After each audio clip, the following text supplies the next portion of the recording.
Hi folks, today I want to do a video showing my night vision setup, and I'm going to do that by going through it kind of step by step and basically assembling the setup. So right now I've got the helmet without the night vision on it, and I'm going to start with that and then kind of build up from there. And the reason I'm going to do it this way is because when I was getting started out looking at this stuff, I was having a hard time trying to figure out what parts were working with other parts and what was compatible and wasn't, what I needed, what I didn't. There's a lot of different ways you can set up night vision. I'm not going to say this is the best way. I don't think it's the worst way, so it works pretty well for me. At the heart of all this, you've got the OpsCore Fast bump helmet. This one is in the multi-cam finish because it looks cool. My ear protection here, I've got the Howard Light Impact Sport. They're pretty cheap. They're amplified. They're not, nice like some of that fancy stuff, Sordens and whatnot, but they work well enough for what I do with them. They're in these low profile Unity tactical mounts. Don't take up a whole lot of room on the sides there. To make this more comfortable, I've put in the 4D tactical aftermarket pad kit. The ones that came in it are kind of this hard, like, I don't know, bicycle helmet foam with just this little bit of padding on top. It works well enough, but it's kind of uncomfortable. You get a lot of like pressure spots where these edges are and stuff. It kind of hurts after a little while. The 4D pads are this nice, I don't know if it's like memory foam or what, but it's nice and soft and really kind of feels like you're wearing a pillow on your head. A lot more comfortable there. On the back here, this is a knockoff of, I forget what company even makes it. They were out of stock forever. So this is some Airsoft knockoff, just counterweight. Works well enough. For retention of the PVS-14 that we're going to get to, I've got this little Wilcox bungee thing. And that's just so if it gets knocked off, it doesn't fall to the ground. It's expensive equipment, so you don't want to be dropping it. So that's what that does. If this was a ballistic helmet, you would have a separate shroud on the front here. Since this is not a ballistic helmet, it's just a bump helmet, we have the shroud molded in to the plastic. And what's going to go into that built-in shroud is your mount.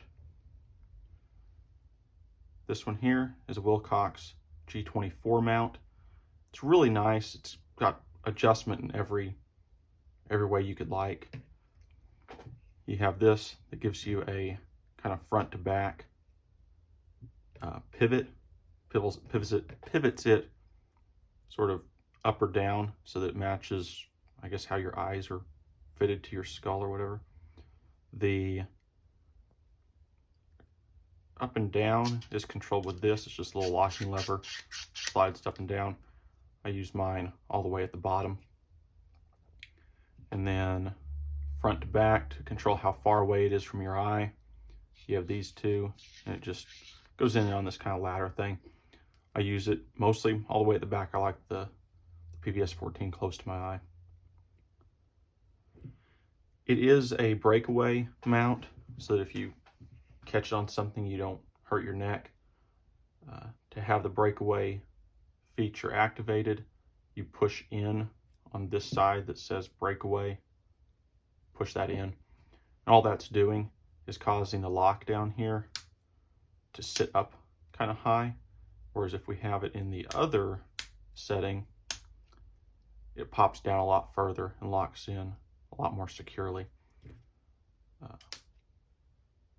When the breakaway is enabled, it's not quite as substantial, so it's able to pop out of the groove in the helmet if you if you get it caught on something.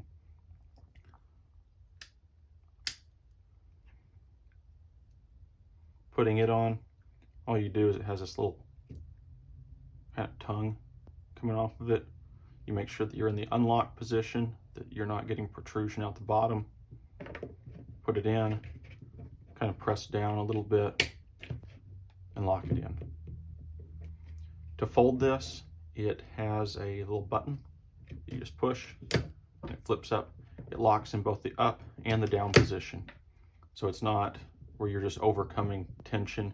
You actually have it locking. Pretty cool. I prefer it that way.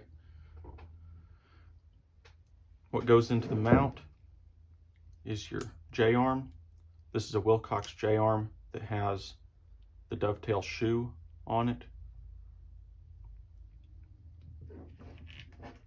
And it just fits into the bottom of the Wilcox mount, like so. This also has a button on the front that allows it to flip to either your left or right eye, depending. I'm going to have it set up for left eye right now while I'm mounting the PVS-14 to it, but I actually usually use it over my right eye, although that's really just personal preference. Taking the PVS-14, this one is a TNVC Filmless Gen 3 white phosphor PVS-14 in the multicam, again because it looks cool. The way it fits onto the J-arm is you have this little screw here. It's a 1/4 inch screw.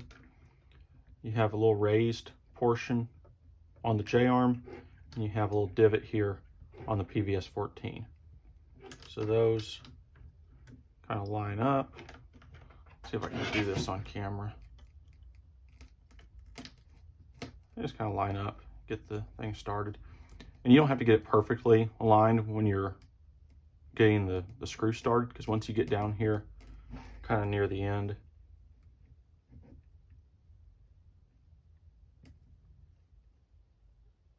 it'll kind of find its home. You can snug it up. So that's how the whole kit goes together. Right now I have the daytime cap on it. It's not on right now, but the unit is not turned on, but I have the daylight cap on. I usually keep it on there just to protect it. For batteries,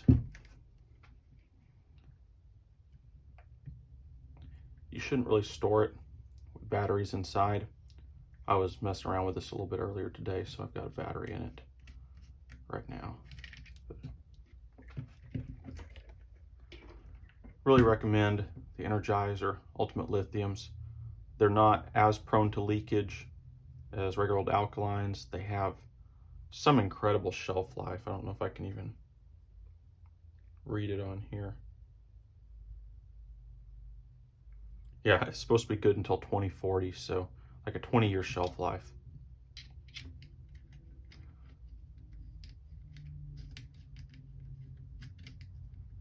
It's sometimes a little tricky getting that compartment to start closing back up again. There it is. Make sure that we have our O-ring in place.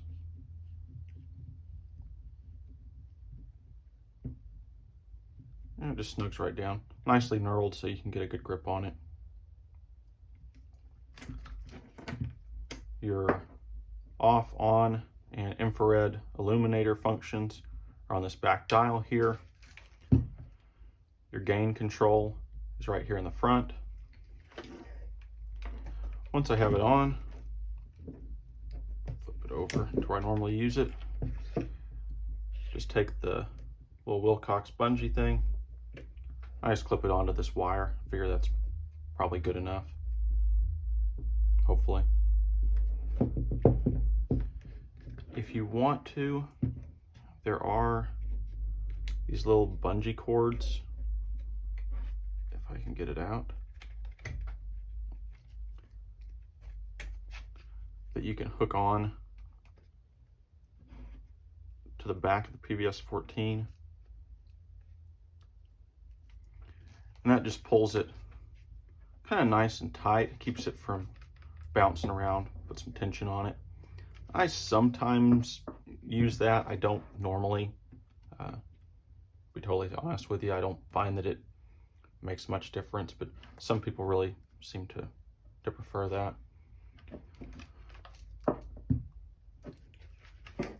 That's basically all there is to that. For aiming and also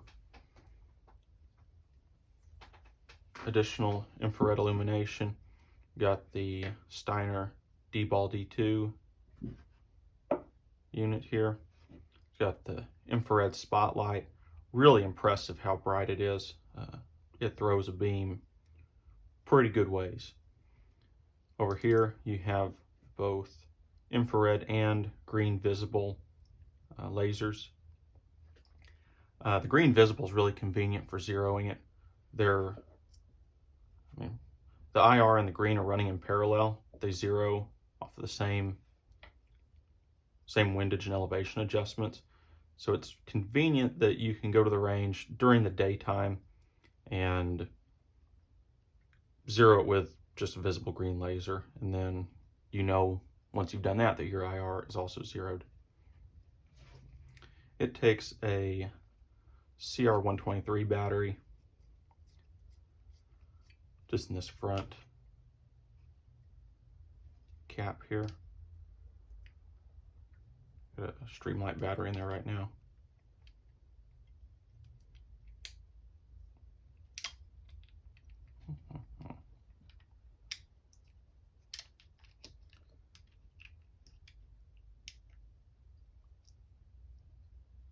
Watch me cross thread this thing. Oh, come on.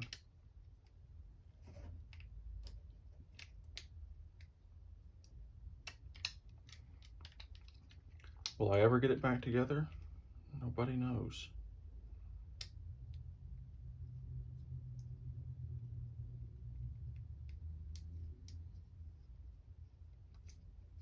There we go. A little bit of a struggle there, wasn't it? Just snug it down.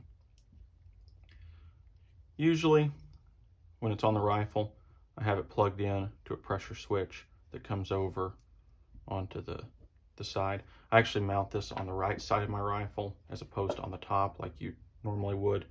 I do that because I have a visible white light that's thumb activated over on the top left side. So this would get in the way of that. So I just put it over on the right, and it's not ideal, but it works well enough. Does what I need it to do. And that is pretty much all there is to my relatively simple PVS-14 night vision setup. It's not all the fanciest stuff, but it works well enough together, and it's a lot of fun in the dark. So thanks for watching. Hope it helped you understand what all the parts are and maybe what you might like to have for yourself. So have a good one.